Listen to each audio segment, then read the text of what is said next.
प्रश्नावली 7.4 छठी का गणित विषय का अध्याय 7 भिन्न का चौथी प्रश्नावली है ये 7.4। इसमें हमें ये जो भिन्न दिया है इसे भिन्न के रूप में लिखना है चित्र को, छायांकित भाग को।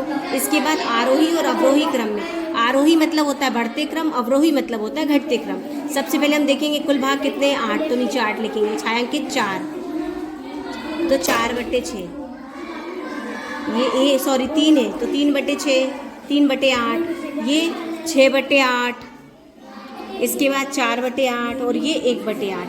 हम देखते हैं आरोही क्रम लिखेंगे। आरोही मतलब होता है बढ़ते क्रम में, तो नीचे सबके 8 है तो ऊपर जैसे जैसे बढ़ता जाएगा वैसे हम लिखते जाएंगे। सबसे पहले लिखेंगे 1/8, बड़ा है छोटा है 3/4 से, छोटा है 4/8 से, छोटा है 6/8 से। तो ये आरोही क्रम हो गया, मतलब बढ़ते हुए क्रम में, छोटा इससे बड़ा इससे बड़ा इससे बड़ा। अब अवरोही क्रम, अवरोही क्रम का मतलब होता है सबसे पहले हम बड़ा वाला लिखेंगे, ये हमारे भिन्न है तो सबसे बड़ा है 6/8, बड़ा है 4/8 से, बड़ा है 3/8 से, बड़ा है 1/8 से। ये हो गया अवरोही क्रम। ये वाला प्रश्न हम देखते हैं। ना जब चालू होता है हमें छायांकित भाग को भिन्न के रूप में लिखना है। कुल भागे 9, छायांकित भागे 8, तो इसे लिखेंगे 8/9। कुल भागे 9, छायांकित भागे 4, तो 4/9। कुल भागे 9, छायांकित 3, तो 3/9। कुल भागे 9 और छायांकित 6, तो 6/9। अब हमें इसे आरोही और अवरोही क्रम में लिखना है। आरोही मतलब होता है बढ़ते क्रम में, अवरोही मतलब होता है घटते क्रम में। तो सबसे पहले 3/9 आएगा, फिर 4/9, लेस देन 6/9, लेस देन 8/9। इसका मतलब 3/9 छोटा है 4/9 से, 4/9 छोटा है 6/9 से, 6/9 छोटा है 8/9 से। ये आरोही क्रम हो गया। आरोही में यहाँ मात्रा आएगी। इसके बाद अवरोही क्रम, अवरोही क्रम का मतलब होता है बढ़ते क्रम में। तो सबसे पहले 8/9 greater than 6/9 greater than 4/9 greater than 3/9। ये हो गया आरोही, ये हो गया अवरोही। अब हम देखते हैं 2/6, 4/6, 8/6 और 6/6 को संख्या रेखा पे दिखाना है। सबसे पहले हम संख्या रेखा बनाएंगे। संख्या रेखा पे सबसे पहले हम 0 लेंगे, 0 के बाद 1 और ये 2/6 हो गया, फिर ये 3 और ये 4/6 हो गया, 7 5 और ये 6/6 हो गया। इस प्रकार से रेखा आगे बढ़ जाएगी। तो हमने इसे चित्र पे प्रदर्शित कर दिया। करते हैं, चालू हो गया, किसी को टच कर दिया। और कक्षा 6वीं का गणित विषय का अध्याय 7 भिन्न, इसकी 7.3 प्रश्नावली देखेंगे। पहला प्रश्न है प्रत्येक चित्र में छायांकित भागों के लिए भिन्न लिखिए। हमें इसके लिए भिन्न बताना है। तो छायांकित भाग ये पूरा एक गोला है और इसके कुल भाग है 1, 2। तो कुल भाग को नीचे लिखते हैं, छायांकित भाग को ऊपर लिखते हैं। तो 1/2 इसे लिखेंगे 1/2। इसके बाद ये वाला जो है ये पूरा एक गोला है, पूरा एक गोले में 4 हिस्से, 1 2 3 4 हिस्से है ना। तो 4 हिस्से को हम नीचे लिखते हैं। छायांकित भाग कितने 1 2 2 को ऊपर लिखेंगे 2/4 और 2 से 4 को भाग देंगे तो 1/2। इस पूरे को 1/2 लिख सकते हैं। फिर हम देखेंगे यहाँ पे कितने भाग कर दिए, ये पूरे 6 भाग कर दिए। 6 में से कितने भाग छायांकित है, तो 3 भाग है। तो जो छायांकित भाग होता है उसको ऊपर लिखते हैं, कुल भाग को नीचे लिखते हैं। तो 3/6, 3 से 6 को भाग देंगे तो 1/2 आएगा। अब इसे देखते हैं हम, तो पूरे एक गोले को यहाँ पे 8 भाग किए गए हैं। कितने भाग, 8 भाग। तो ये जो 8 भाग है, कुल भाग को हम नीचे लिखते हैं, ये हमने 8 लिख दिया। और छायांकित भाग 4 है, छायांकित को ऊपर लिखते हैं। तो छायांकित भाग बटे कुल भाग, तो 4/8, 4 से 8 को भाग देंगे तो हो जाएगा 1/2। इस प्रकार से हमने इसे भिन्न के रूप में लिख दिया। 1/2, ये भी 1/2, ये भी 1/2, ये भी 1/2। लेकिन ये 1/2 कैसे आया, 2/4 से आया, ये 3/6 से आया और ये 4/8 से आया। अगला प्रश्न हम देखते हैं। जो बी वाला है इसमें कुल भाग है 12 और छायांकित भाग है 4। तो 4/12, 4 से 12 को भाग देंगे तो 1/3। फिर हम यहाँ देखते हैं कुल भागे हमारे इसमें 9 और छायांकित भागे 3। तो 3/9, 3 से 9 को भाग देंगे तो 1/3।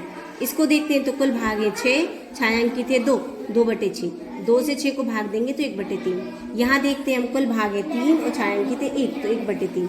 यहाँ देखते हैं कुल भाग है 15, छायांकित भाग है 6, तो 6/15 बराबर, या 3 से भाग देंगे तो 2/5 आएगा। अगला प्रश्न हम देखते हैं, प्रश्न नंबर 2।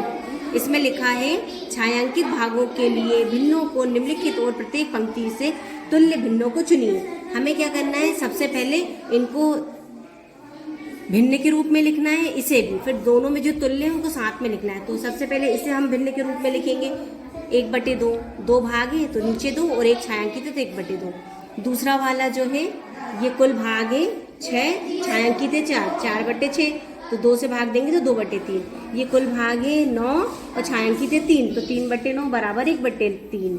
कुल भाग है 8, छायांकित है 2, 2/8, 2 से भाग देंगे तो 1/4 आएगा। कुल भाग है 4, छायांकित है 3 तो 3/4। अब हम दूसरे पे आते हैं। दूसरे में हम देखेंगे कुल भाग है 18 और छायांकित है 6 तो 6/18, 3 से भाग देंगे, 6 से भाग देंगे, 6 कम 6, 6 3 18 तो 1/3। इसके बाद दूसरा वाला कुल भाग है 8, छायांकित है 4, 4/8, 4 से भाग देंगे तो 1/2 आएगा। यहाँ कुल भाग है 16 और छायांकित भाग है 12 तो 12/16 और जब हम 4 से भाग देंगे तो 4 3 12, 4 चौको 16, 3/4 आएगा। इसको हम देखते हैं तो कुल भाग है 12, छायांकित है 8, 8/12, इसे हम 4 से भाग देंगे तो 2/3 आएगा। ये कुल भाग है 16 और छायांकित भाग है 4, 4/16, 4 से भाग देंगे तो 1/4 आएगा। अब हम देखते हैं तुल्य कौन सा है। सबसे पहले हम ए वाला देखते हैं। ए वाले में 1/2 लिखा है और इधर 1/2 किस में आया है तो 1/2 2 वाले में आया है। तो ए और दूसरा ये दोनों समतुल्य, दोनों 1/2 1/2। बी वाला देखते हैं 2/4, इसमें 2/4 कहाँ है तो ये है चौथा वाला, तो बी और चौथा 2/4 2/4।